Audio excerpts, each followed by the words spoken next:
You are on. All right, thanks so much, Kim.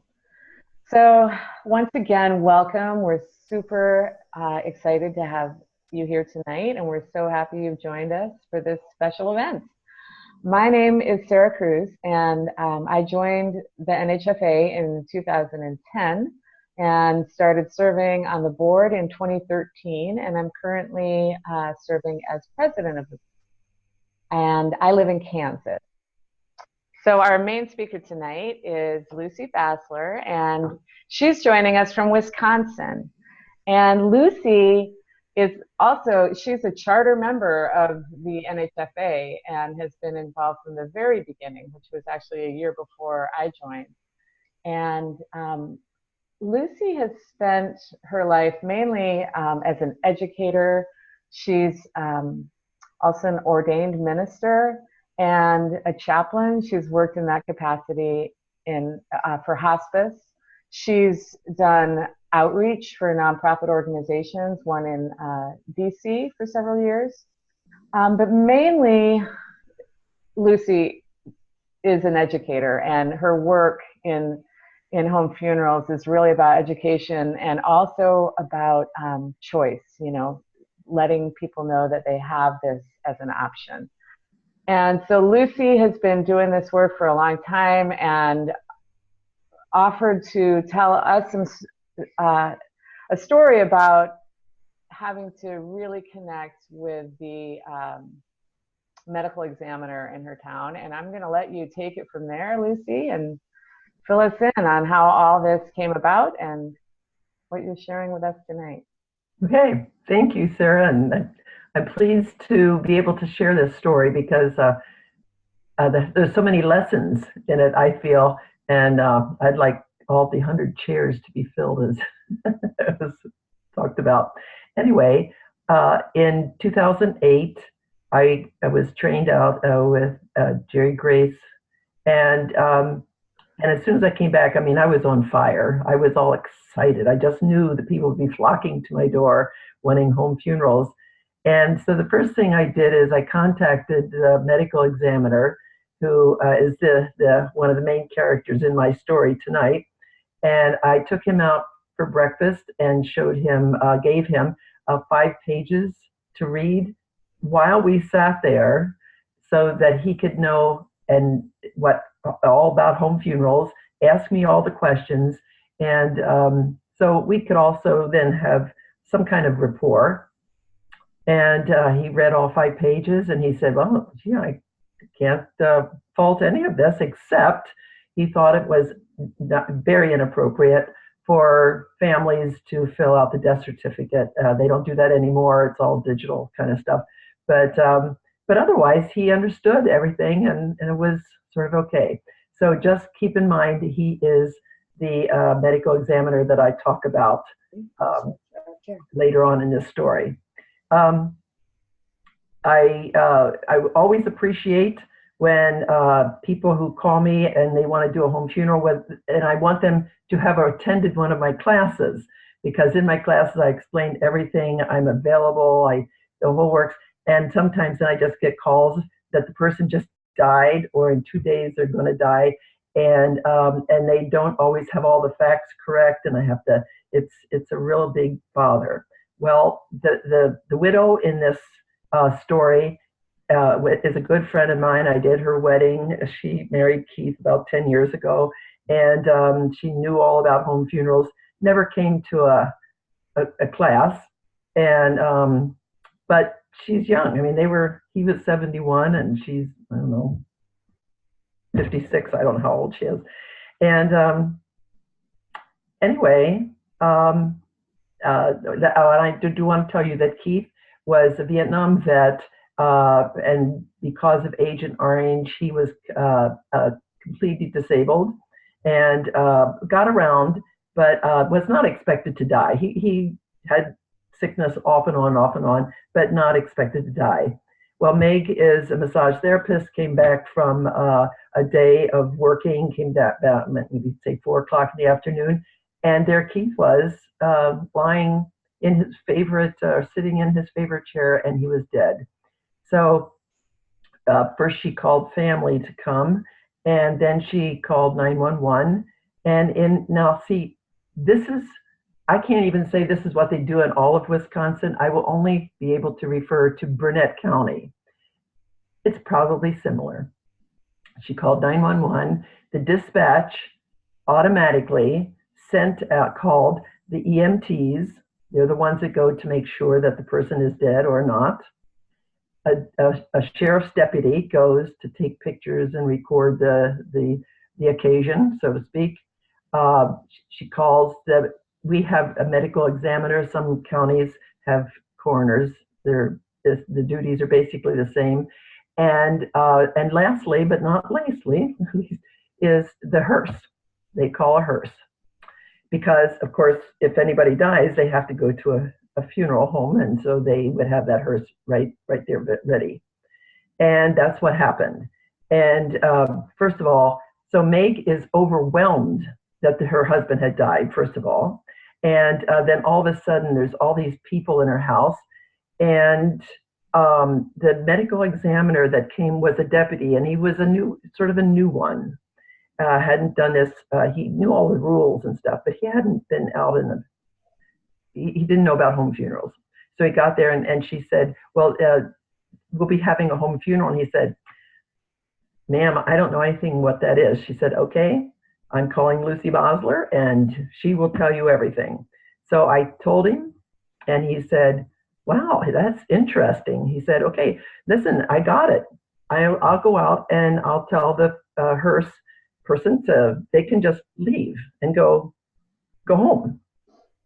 And I thought, okay, he does understand. For some reason or other, he decided to call the main person that I had breakfast with, the medical examiner.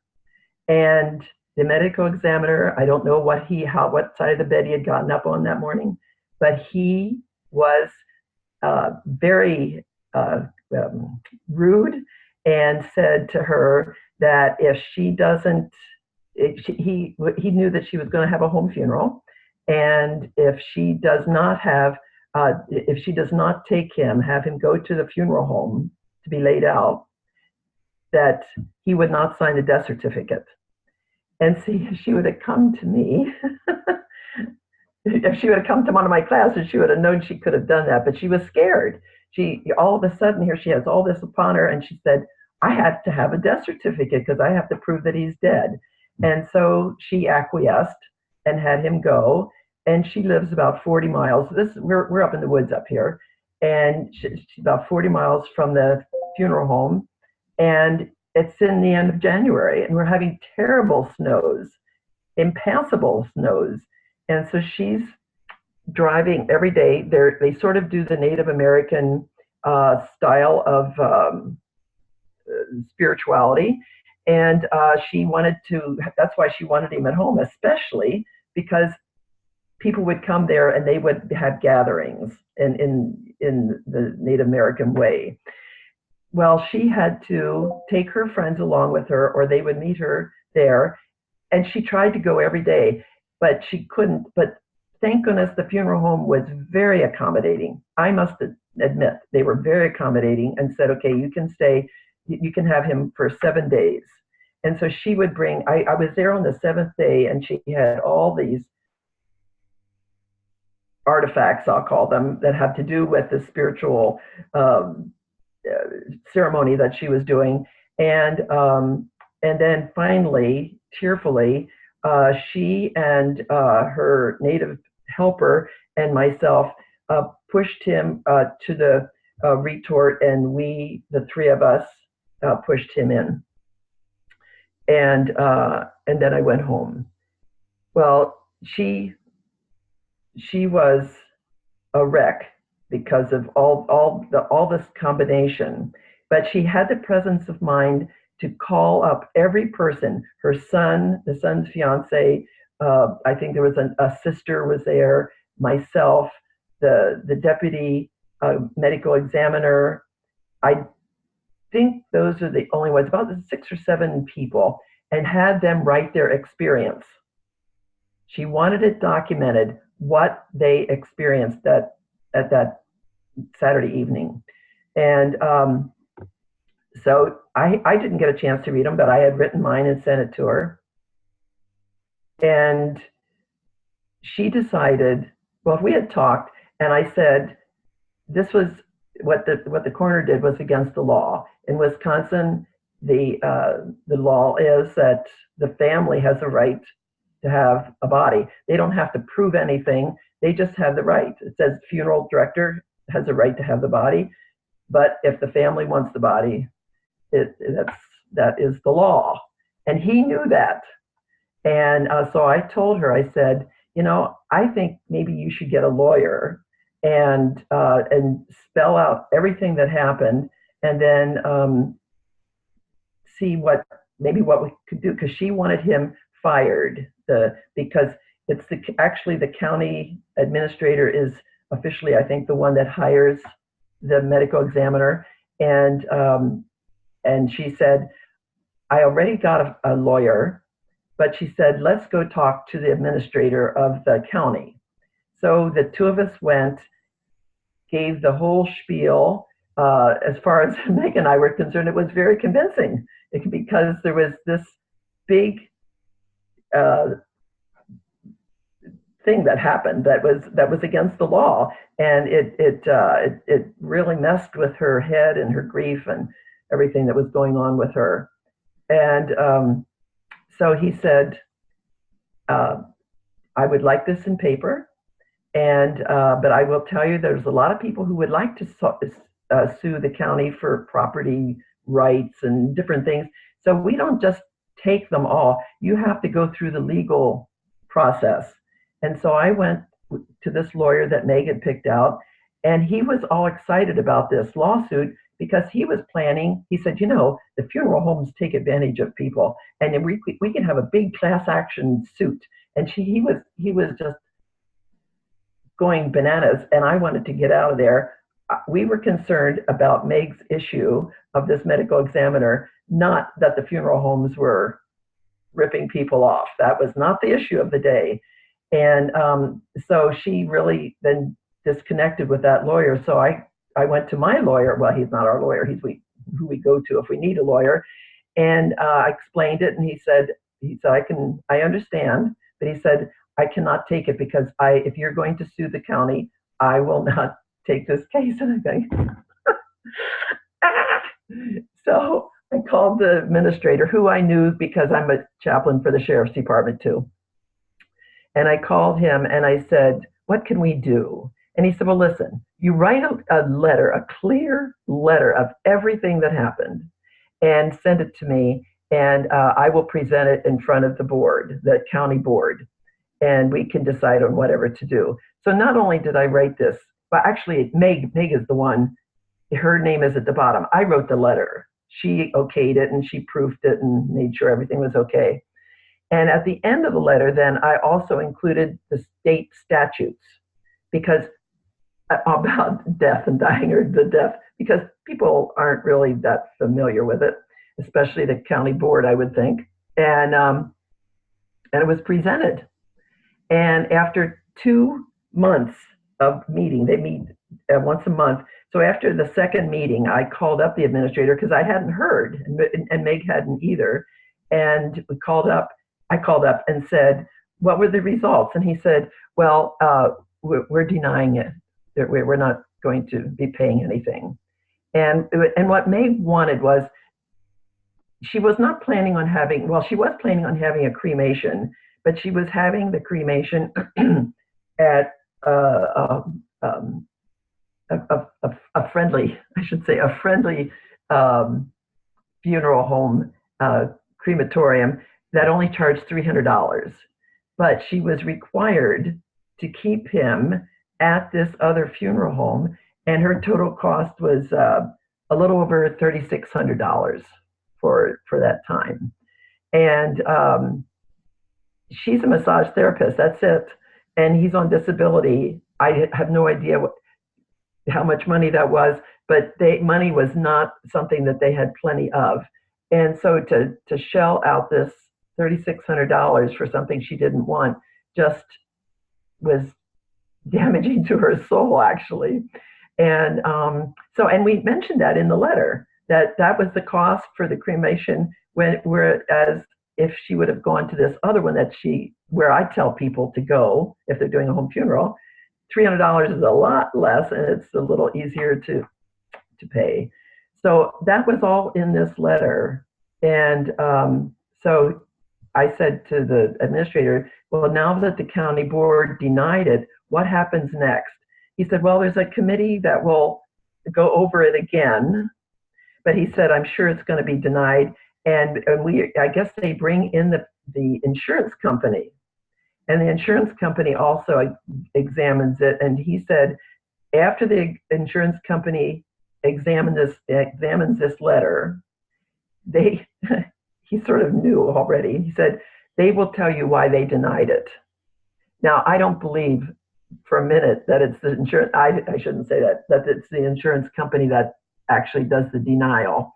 But anyway, so we have just been left, I say we, it's Meg has been left, but this is what I'm doing in my life right now. And I need, as much as they want home funerals to go according to the law and us to be just doing everything right, so too the medical examiners and the EMTs and everybody else, they also need to do things right. So this is what happened. In September, now this being denied just happened in October, but in September I met with all the EMTs, all the medical examiner deputies. There were like 7 of them for our county.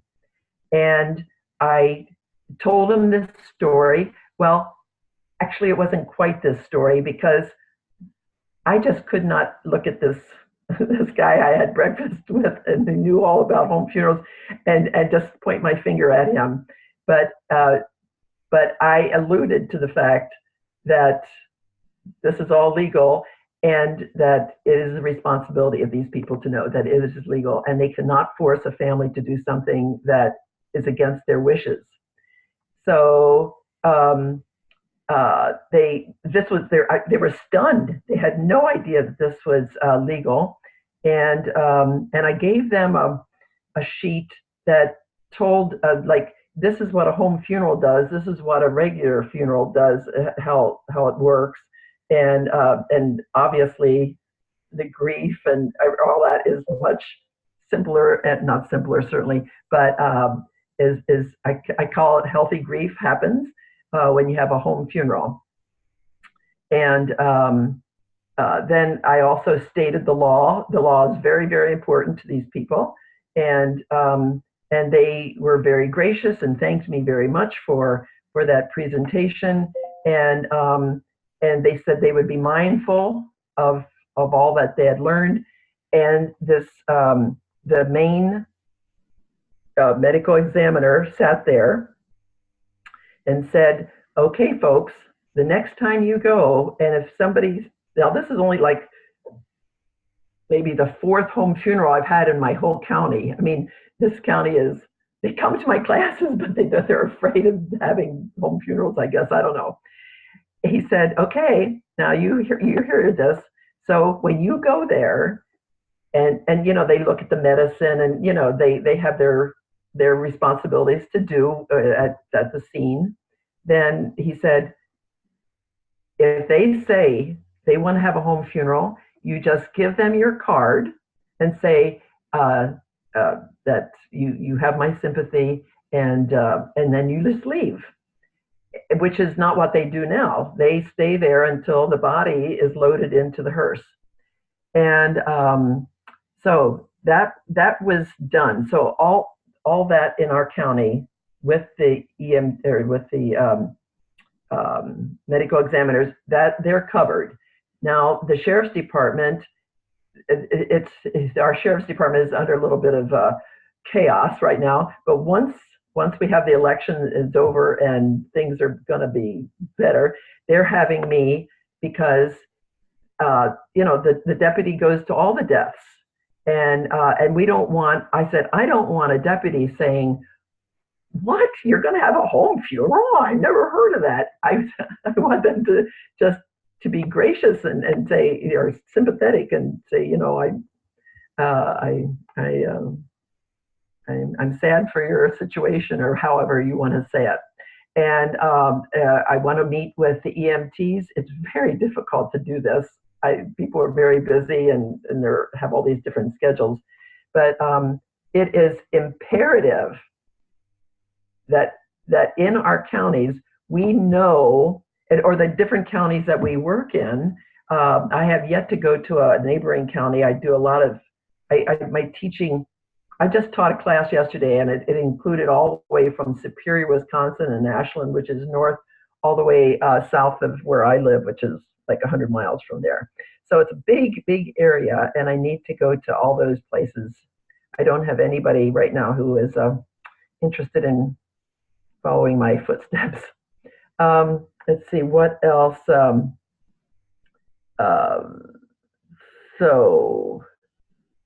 Yes, so the last thing we might do is go to court. I don't think we're going to go to court.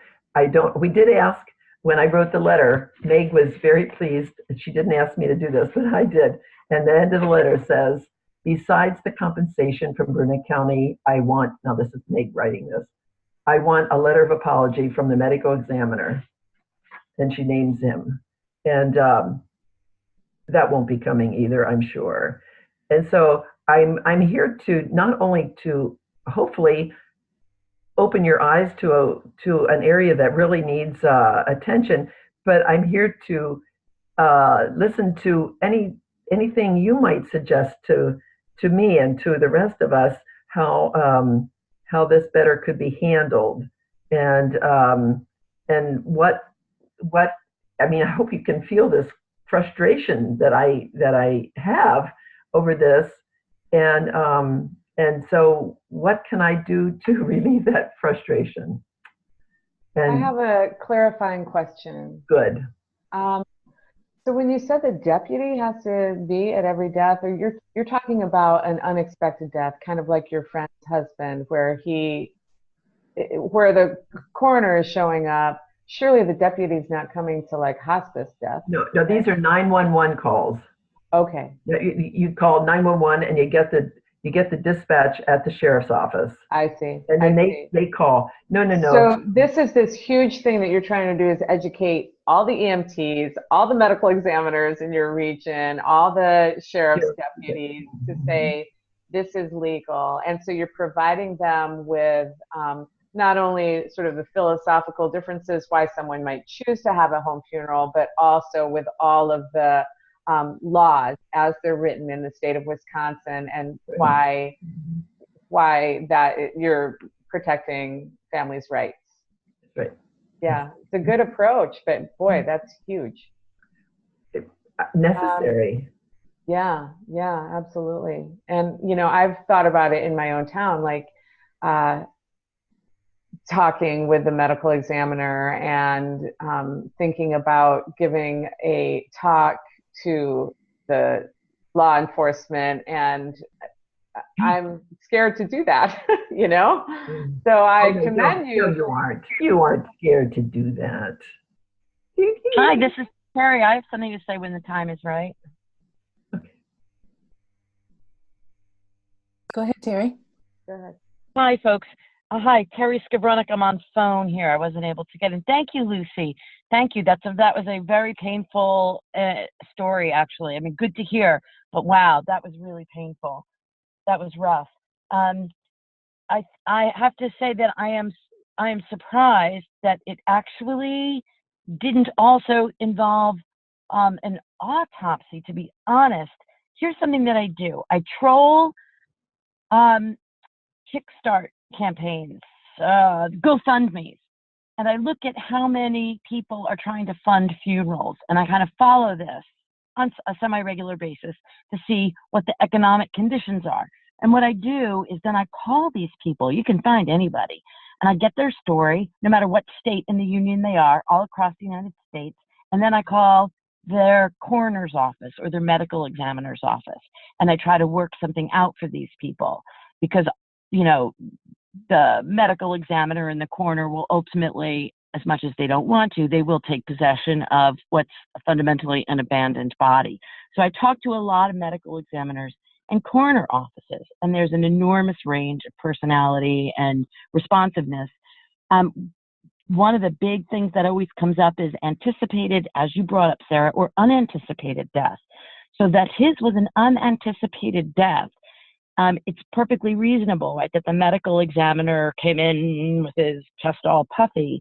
And I'd like to know, did the medical examiner require an autopsy? And was that the undertenant of the demand for the funeral home? I think this is our state, and probably I think this is all over the United States. When a coroner goes in, or a medical examiner goes into a 911 call, they ask for all the medication, all the medical history, who the primary doctor is. They go through everything with the widow, or with the family, and makes a determination. Now, in our county, our our medical examiner says anybody under the age of 50, he said, oh, no, I'm not going to, I'm just going to do a naughty thing and describe is how big his chest gets, but I'm not going to do that. He said, and it doesn't matter what they say, I am going to require an autopsy if they're under the age of 50. And now with this gentleman, he was 71. He was totally disabled. He obviously had his primary doctor who would have signed a death certificate. There was no question about that this death did not need an autopsy. But under the age of 50, he says he requires them. And of course, then that's paid. That isn't anything that a family has to pick up the bill. Before I hand over the phone again, I'll just make the point for those who don't know. It's a coroner is typically not medically trained, and they can be either elected or appointed. And often they are just popular figures in a small county who won an election. There are some famous cases where coroners have done, really dramatically horrible things, and then we learn, oh, they were the ice cream shop sales owner, they were the shoe salesman, sometimes they're funeral directors. But a medical examiner almost always means that they have a medical degree. They're not always trained in forensics, but so that often the bigger cities have medical examiners because they want to up the ante, right, and have somebody with a little more credibility to them. But coroners can be absolutely anybody. I just thought I'd throw that in there as a point of just learning. That's all for me. Thank you. I need to go back and read a little more. I was thinking it was the opposite way because our medical examiner had been on the police force in Minneapolis for many years, and he had no medical background at all. But nevertheless, there is that difference, and one is elected usually, and one is just appointed oftentimes. So, but anyway, yeah. Come on, I need some suggestions here. Has anyone else had that experience of having to come face to face with someone who is really trying to prevent a family from having a home?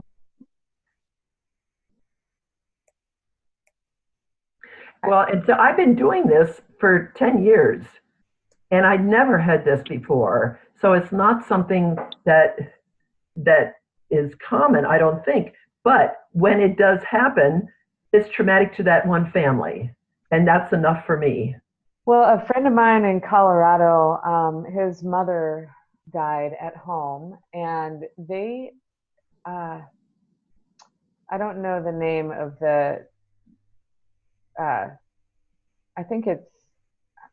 I think it's Christian Scientist, but they don't do any medicine like modern medicine. Right.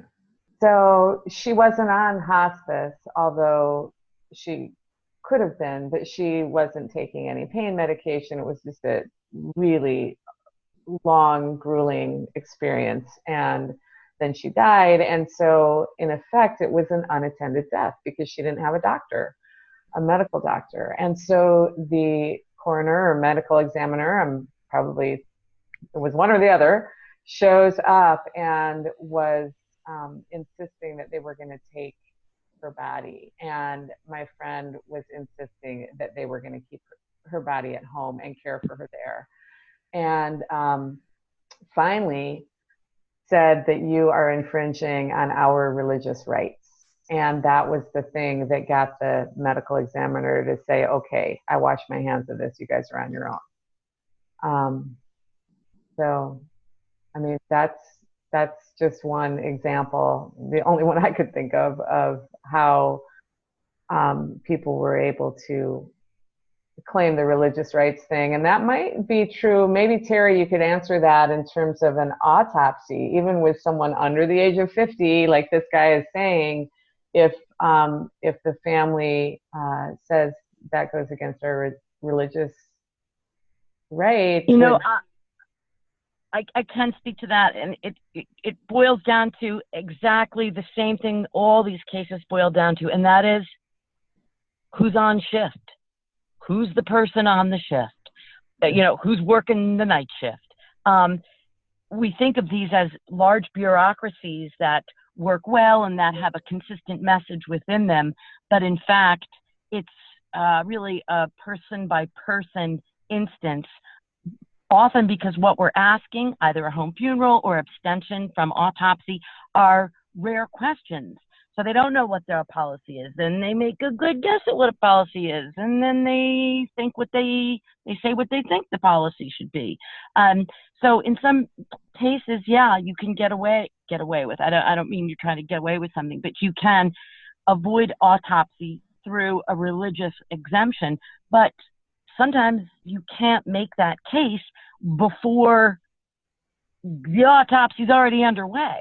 You know, just like in the case that Lucy described, they just came in, it sounded kind of like it moved pretty darn quickly. And if they'd wanted an autopsy, I guarantee one would have gone down that night, especially because they knew they had an unhappy widow on the other end. So, you know, yes, it's an attempt. You can use that as an attempt to avoid an autopsy, and it might or might not legally or illegally be honored. Someplace along the line, during my trainings in these 10 years, I ended up with a form that stated that because of my religious beliefs, I will not agree to an autopsy, something like that. It was a fairly big paragraph.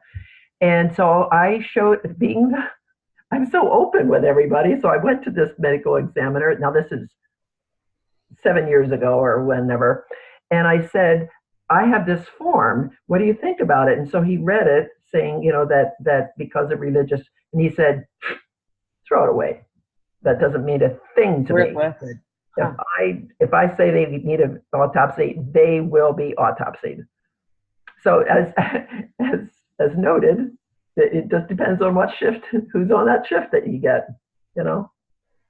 Dan, have you had any experience with this in terms of interacting with either law enforcement or well, yeah, medical examiners? That's kind of how I got into the funeral director business. I used to be a death investigator with the medical examiner's office. Oh, so, interesting. Yeah.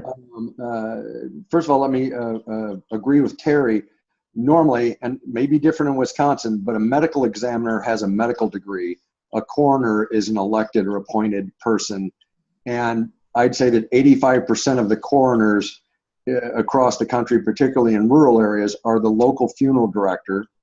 And most places, I came from Missouri. In Missouri, if that's the case, if it's the local funeral director, he's required to go through a 40-hour training class on how to do basic medical investigation.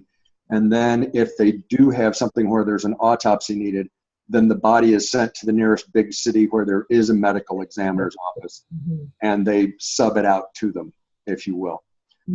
So Terry was correct on that. As far as the autopsy, I find it funny because everybody thinks that autopsies are done all day, every day, and that everybody gets autopsied because they see it on television. Autopsies are very rare. Medical examiners and coroners' offices don't like doing them because they're just not something you'd want to do every day, even if you're a forensic pathologist. But as far as the religious freedom thing goes, I think it was Lucy who said this. If there's a crime suspected, they don't care what your religious beliefs are. An autopsy is going to be done if a crime or some foul play.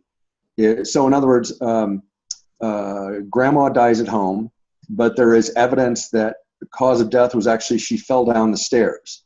Now, she may have fallen down the stairs because she was elderly or infirmed, but how do we know you didn't push her down the stairs because you were just tired of taking care of grandma? So you can say all day long that it's against your religious beliefs to have an autopsy. There's going to be an autopsy because there's a suspicion of a possible crime. So, sorry, that might have been the long answer, but there you go. That's good. Good. Thank you. I know in Wisconsin, funeral directors are not allowed to be MEs or coroners, I guess it would be, even if they take the training, because there's the temptation that they will encourage the people to go to their funeral home. And so there's supposed to be like a $50 fine or something. I mean, it's sort of ridiculous. It doesn't happen because this one funeral director in Burnett County, he was with the ME's office for 3 or 4 years and an active funeral director to boot. But In Missouri, there's only 3 counties or 3 places in the entire state that has a medical examiner's office. That's Kansas City, St. Louis, and Springfield. Everybody else is a coroner, and almost every one of those is the small town funeral director, because historically they're the person who has not only the experience with dead bodies, but they're the ones who's got the hearse that's going to pick them up. So that's how that evolved. Now here in California, I hope everybody's sitting down, but California does it different than all 49 other states. And in California, with the exception of 4 counties, the sheriff is also the coroner.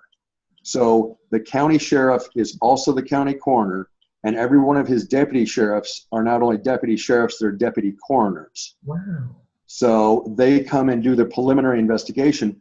But what most people are used to, what you were referring to, Lucy, within the sheriff's office, there is a coroner's bureau that has full-time detectives. That's all they do is death investigations. But technically, the sheriff is the coroner, and every one of his deputies is a deputy coroner. So there's only 4 counties in California where they use the medical examiner, obviously Los Angeles County, San Francisco County, that use the medical examiner model. It's worth pointing out that even if your client or your friend or your family is in a certain circumstance where they are brought to the ME's office and an autopsy takes place, it's still possible under certain circumstances, depends who's on the shift, to have that body returned to the home. I mean, it's happened, and I'm graced that you could get that body brought back and still have the funeral at home. Home funeral. And you know what? Well, let me just mention there's a really, really great story on NPR. You can Google it. It ran on February 2nd in 2011, and it was a 2-part series. It's two 10-minute episodes about coroners and medical examiners. Now, there isn't likelihood that as home funeral guides, we're going to have a tremendous amount of interaction with these folks, because for the most part, we're asked to participate in anticipated deaths. These are people who have planned things, so we don't have a hell of a lot of contact. I use mine mostly as a shield, and he's a friend. But to understand a little bit more about what they do and how they become what they are, check that out. So that's February 2011, and just Google NPR coroner, and you get a great little education. Yeah.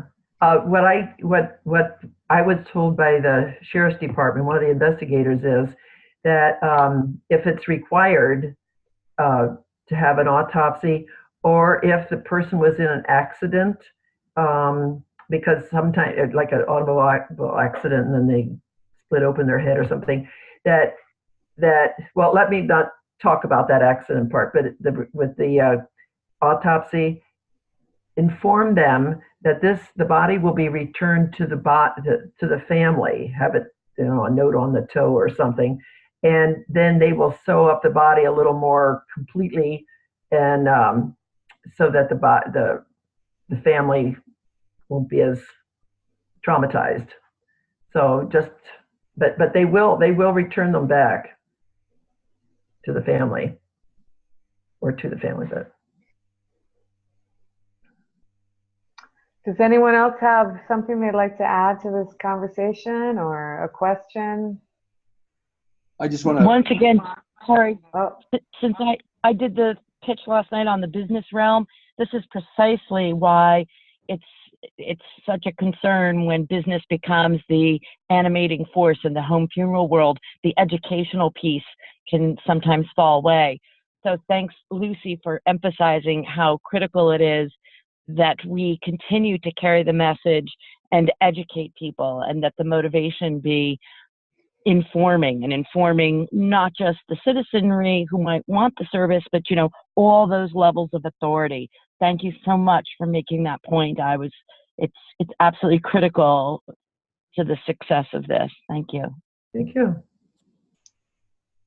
I just wanted to mention, Lucy, you almost started an example of a car accident. Yeah. 99.999% of the time, and let's use your car accident example, I don't need a cause of death for a car accident. I know what the cause of death was. It was, sudden deceleration. But so 99% of the time, all they need is a blood draw, and then they release the body. Okay. To determine like alcohol levels and that kind of stuff. I mean, we know why they died. They were in a fatal car. So now we just want to determine what the blood alcohol was.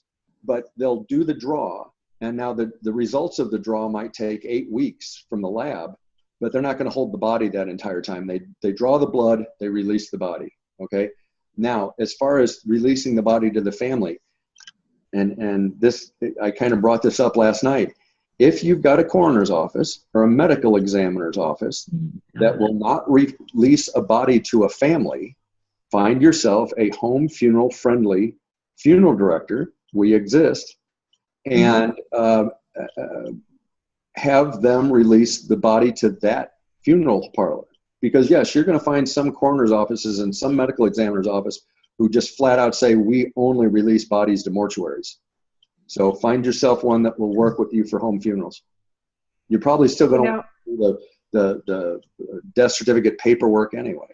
So you bring up a really good point, Dan, about the other group that we really need to form relationships with and educate our local funeral directors, because sometimes it's like they're resistant or whatever, but it also might be that they just haven't been told that this is a possibility, or that they can be a home funeral friendly funeral director. Like, you can be both.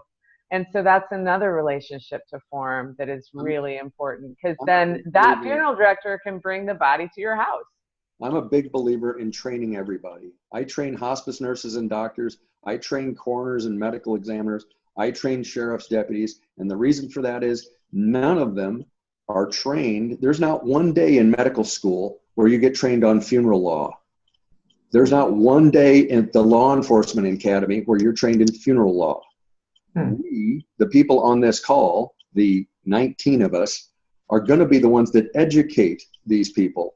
The other people that are party to this whole process, we're the only ones that are going to train these other people in this. I know in Wisconsin, but I would imagine this is national too, that every so often funeral directors have to have so many hours of class to continue to be certified or licensed. And now this was before I even knew anything about home funerals, but I was the chaplain for hospice. And so I was asked to make one of the presentations for one of these credits, the credit classes.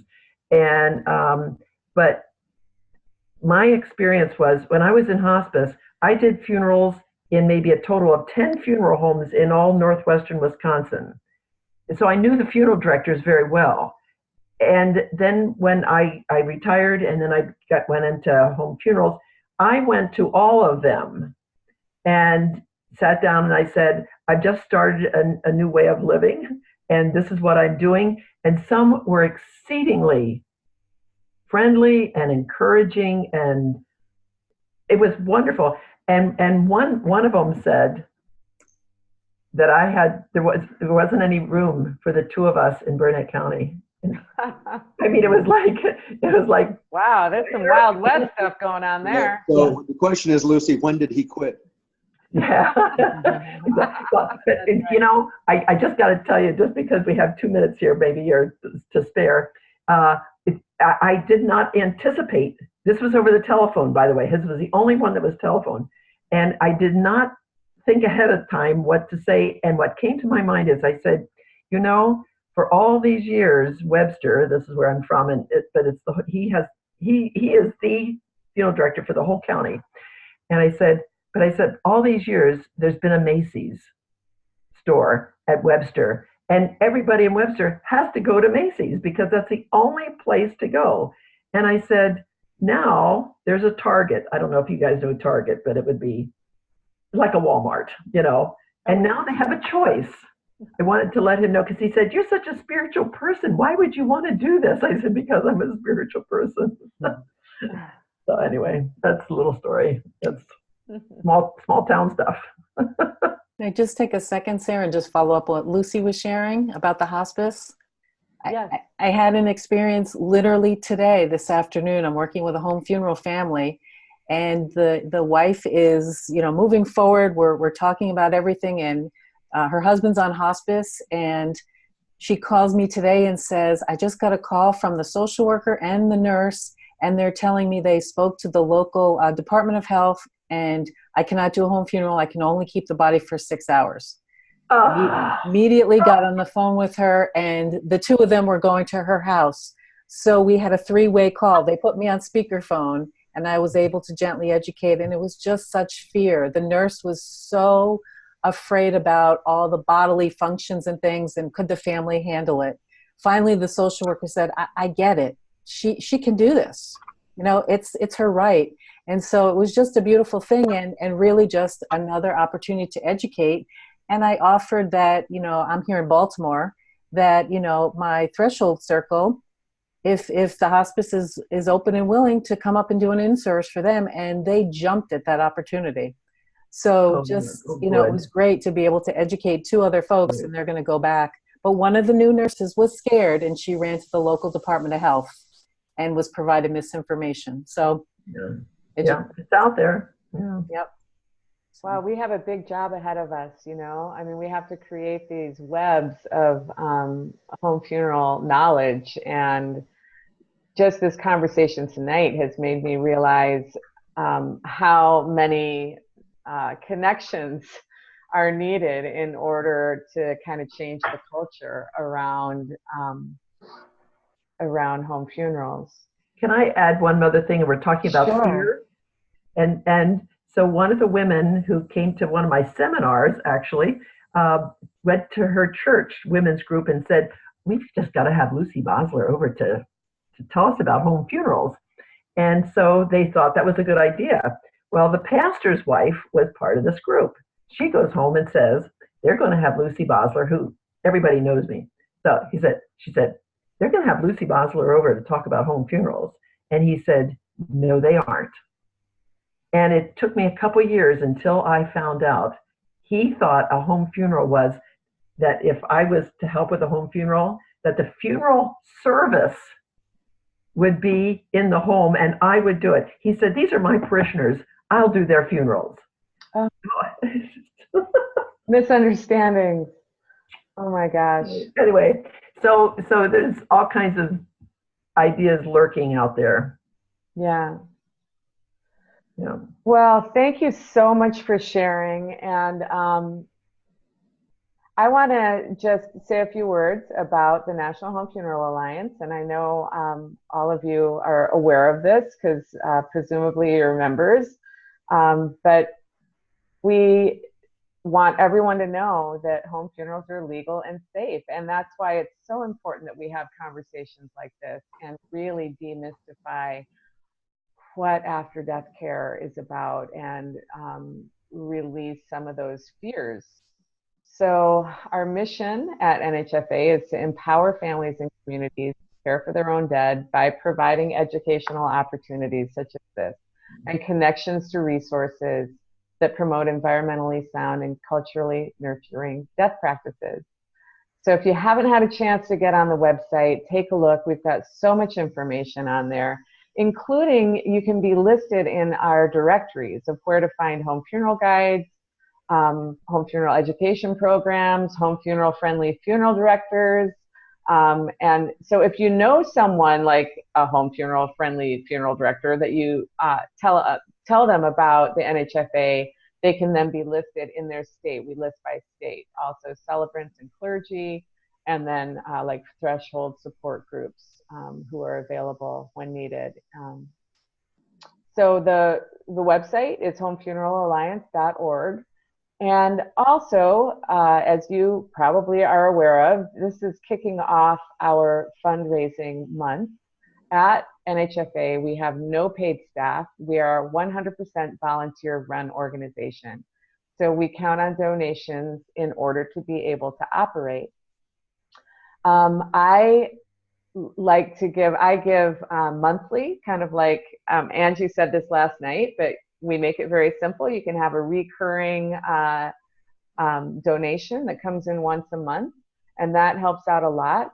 We normally just are raising $8,000 for our operating budget for the year. We've amped that up to $12,000 this year because we want to, we have a lot of exciting ideas in the works. We'll be putting on our biennial conference up in Minnesota, Chaska, Minnesota, which is just west of Minneapolis, next year in 2019, on weaving art and ritual into the practical. So it's going to be really a stunning conference, and we're hoping to get international speakers and national experts there. We're also getting ready to launch a podcast where we'll be able to have people come on and be interviewed and tell their stories about having a home funeral and their experience. Because I feel like a big part of this is just people hearing the stories, like normalizes it and makes them go, oh, okay, I get it. These are normal, ordinary people that are doing this, and so can I. So there are all sorts of ways to donate. You can go to our webpage, and there's a donate button in the upper right-hand corner, I believe, and you can donate on Facebook.